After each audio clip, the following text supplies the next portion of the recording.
opportunity. Uh, we only know about a little bit of digital marketing, but after attending these 3 sessions or 3 days on digital marketing course, I came to know about a lot of tools and websites where I can create a chatbot and know how to use them and how to grow our skills in that, because the scenario is like there are less job opportunities for those who have less skills, and like you can uh, grow yourself in this area, as marketing is a very huge area and it is not limited to only office work and all. So nowadays digital marketing plays a very significant role in growing of any business or for a company.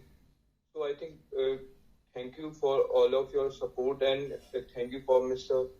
Uh, Biplav Das sir and Vijay sir for answering all my questions, as I asked too much questions from them, but they answered all my questions very patiently, and that's all. Thank you all.